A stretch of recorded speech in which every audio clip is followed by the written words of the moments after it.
ஈரானில் 70 லட்சம் மக்கள் ஆயுதங்கள் தூக்கி போராடுவதற்கு தயாராக இருக்கிறார்கள், தங்களுடைய விருப்பத்தை வெளியிட்டிருக்கிறார்கள் என்று சொல்லி ஈரானினுடைய பாராளுமன்ற சபாநாயகர் அறிவித்திருக்கின்றார்.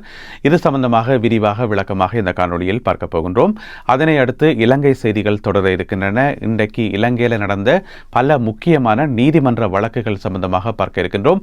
யாழ்ப்பாண பல்கலைக்கழக விரிவுரையாளர் தயாளினி அவர்களுடைய கொலை வழக்கு சம்பந்தப்பட்ட வழக்கு இன்று நீதிமன்றத்தில் இடம்பெற்றது. அது சம்பந்தமாகவும் 4 பேருக்கு மரண தண்டனை வழங்கப்பட்டிருக்கிறது இலங்கையிலே. அதே போல புதிய தோற்றத்தில் பிள்ளையான் அவர்கள் நீதிமன்றத்துக்கு அழைத்து வரப்பட்டிருக்கின்றார். எல்லா செய்திகளையும் விரிவாக விளக்கமாக இந்த காணொலியில் பார்க்கலாம். தமிழடியான் சொந்தங்கள் அனைவருக்கும் வணக்கம். வாருங்கள் காணொலிக்குள் போகலாம். ஈரானில் 70 லட்சம் மக்கள், 7 மில்லியன் மக்கள் ஆயுதங்கள் தூக்கி போராடுவதற்கு தயாராக இருக்கிறார்கள் என்று சொல்லி ஈரானினுடைய பாராளுமன்ற சபாநாயகர் முகமது பாகர் கலிபஃப் அவர் அறிவித்திருக்கின்றார். இப்போ ஈரானில் பார்த்தீங்கன்னு சொன்னால் இந்த யுத்தம் ஆரம்பித்த பிறகு ஆட்சேர்ப்பு நடவடிக்கைகள், அதற்கான பிரச்சாரங்கள், அதற்கான கம்பெயின்ஸ் தீவிரமாக இடம்பெற்றுக் கொண்டு வருவதாக சொல்லப்படுகிறது.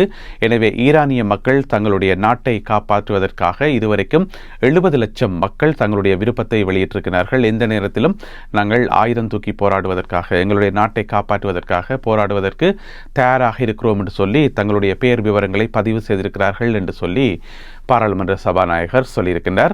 நேற்றிரவு அமெரிக்க ஜனாதிபதி டொனால்ட் ட்ரம்ப் அவர்கள் உரையாற்றும் போது ஒரு வசனம் சொன்னது. அந்த வசனம் ஈரானியர்களை கடுமையாக காயப்படுத்தி இருப்பதாக சொல்லப்படுகிறது. அவர்களை அந்த தூண்டி விட்டிருப்பதாக சொல்லப்படுது. அதாவது ஈரானை நாங்கள் கற்காலத்துக்கு கொண்டு போய் விடுவோம், கற்காலமாக மாற்றுவோம் என்று சொல்லி ஒரு நாட்டை அடித்து உடைச்சு சேதப்படுத்தி கற்காலத்தில் கொண்டு போய் விடுவோம் என்று சொல்லி சொன்னால் அது அந்த நாட்டு மக்களுக்கு பிடிக்காதானே, நாட்டு பற்றுள்ள மக்களுக்கு அது பிடிக்காது தானே. எனவே அந்த ஒரு பின்னணியில் இந்த அறிவிப்பு வழியாக இருக்கிறது. எனவே என்ன நடக்கப் போகுது என்பதை பொறுத்திருந்து பார்ப்போம். நுவரெலியா உயர் நீதிமன்றம் இன்று அதிரடியாக 4 பேருக்கு மரண தண்டனை தீர்ப்பு வழங்கியிருக்கிறது. இந்த 4 பேருமே 3 வெவ்வேறு கொலை சம்பவங்களுடன் சம்பந்தப்பட்டவர்கள் என்று சொல்லப்படுகிறது.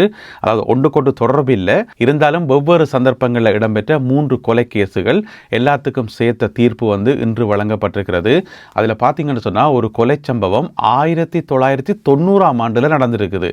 90ஆம் ஆண்டு நடந்த அந்த கொலை கேஸ் சம்பந்தமாக 2 பேர் கைது செய்யப்பட்டு இவ்வளவு காலமும் அவர்கள் ஜெயிலுக்குள்ளான் இருந்தார்கள். தொடர்ந்து விசாரணைகள் நடத்தப்பட்டு அவை 2 பேருக்கும் இப்போ பார்த்தீங்கன்னு சொன்னால் ஒரு ஆளுக்கு 62 வயது, மற்றவருக்கு 64 வயசு. நினைக்கிறேன் அவர்களுடைய வாழ்க்கையே ஜெயிலுக்குள்ளே தான் போயிருக்கும் என்று.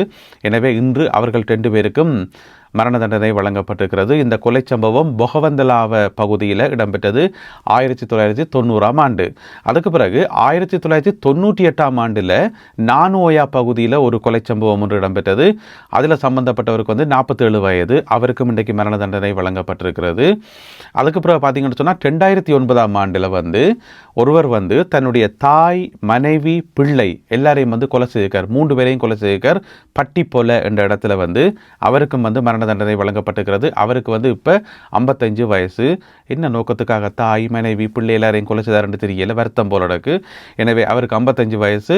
இப்போ அவருக்கும் மரண தண்டனை வழங்கப்பட்டிருக்கிறது. எனவே 3 வெவ்வேறு கொலை சம்பவங்கள், 4 கொலையாளிகள், அந்த 4 பேருக்குமே இன்றைக்கு மரண தண்டனை தீர்ப்பு வழங்கப்பட்டிருக்கிறது. இலங்கையில் மரண தண்டனை நிறைவேற்றப்படுறையில் என்றது உங்களுக்கு தெரியும். இடையில ஒரு செய்தி ஒன்று வந்தது, மரண தண்டனையை திரும்ப கொண்டு வர போகிறோம் என்று சொல்லி. அதுக்கு பிறகு 1008 பிரச்சனைகள், டித்வா புயல், இந்த எரிபொருள் பிரச்சனைகள் என்று சொல்லி அப்படியே போய்கொண்டிருக்குது. எனவே மரண தண்டனை நிறைவேற்றம் இப்போதைக்கு நடைமுறைக்கு வராது என்பது குறிப்பிடத்தக்கது. கைது செய்யப்பட்டு நீண்ட காலமாக தடுத்து வைக்கப்பட்டிருக்கின்ற பிள்ளையான் எனப்படும் சிவநேசத்துறை சந்திரகாந்தன் இன்று நீதிமன்றத்துக்கு அழைத்து வரப்பட்டிருந்தார். அவரை பார்த்தோன்னா இது பிள்ளையானா என்று சொல்லி ஆச்சரியப்படுற அளவுக்கு அவருடைய தோற்றமே மாறியிருந்தது. நரைத்த நீண்ட தாடியுடன் அவர் காணப்பட்டிருந்தார். நீண்ட காலம் ஜெயிலுக்குள் இருக்கிறபடியால் அவருடைய தோற்றம் மாறியிருப்பதாக சொல்லப்படுகிறது. கல்கிசை நீதிமன்றத்துக்கு அவர் அழைத்து வரப்பட்டிருந்தவர். இன்றைக்கும் அவருக்கு பிணை கொடுக்கப்படவில்லை.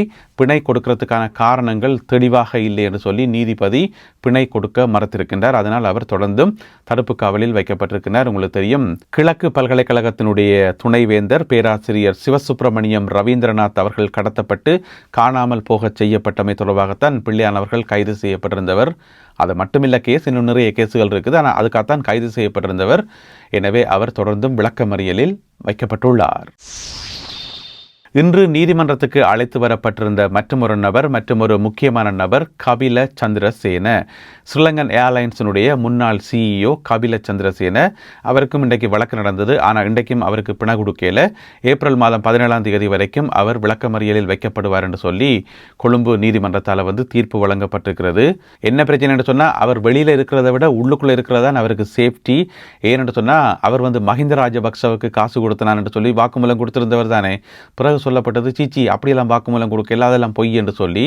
எனவே அவர் மிரட்டப்பட்டாரா, அவர் விரட்டப்பட்டாரான்னு சொல்லி கணக்கு கேள்வி எல்லாம் இருக்குது. எனவே வெளியில் அவருக்கு என்னென்றாலும் நடக்கிறதுக்கான வாய்ப்புகள் இருக்குது. எனவே உள்ளுக்குள்ளே இருக்கிறதான் அவருக்கு பாதுகாப்பானது. எனவே அவர் ஏப்ரல் மாதம் 17ஆம் தேதி வரை விளக்கமறியலில் வைக்கப்பட்டுள்ளார். யாழ்ப்பாண பல்கலைக்கழகத்தினுடைய முன்னாள் விரிவுரையாளர் தயாளினி திலீபன் அவர் கொல்லப்பட்ட சம்பவம் எங்கள் எல்லாருக்குமே தெரியும். மார்ச் மாதம் 18ஆம் தேதி வியாழக்கிழமை இரவு ஓட்ட பிரித்து உள்ளுக்குள்ளே இறங்கி அவருடைய மருமகனாலையும் மகளாலையும் சேர்ந்து கொல்லப்பட்டார் என்று சொல்லப்படுகிறது. இப்போ அது சம்பந்தமாக கதைக்கக்கூடாண்டு வர சொல்லப்பட்டிருக்கிறது. அதை நான் பிறகு சொல்கிறேன். எனவே அது சம்பந்தப்பட்ட வழக்கு இன்றைக்கு நீதிமன்றத்தில் இடம்பெற்றது. அந்த வழக்கில் அந்த பிரதான குற்றவாளிக்காரு தானே, பிரதான குற்றஞ்சாட்டப்பட்டவர் மருமகன், அதாவது ஓட்ட பிரித்து உள்ளுக்குள்ளே இறங்கினவர், அவர் சார்பாக எந்த ஒரு சட்டத்தரணியும் கலந்து கொள்ளவில்லை என்று சொல்லப்படுது. அப்போ நீதிபதி கேட்டுக்கார், உங்கள் சார்பாக சட்டத்தரணி ஒருத்தரும் பெறையில, நீங்கள் ஏதாவது சொல்ல விரும்புகிறீங்களான்னு சொல்லி.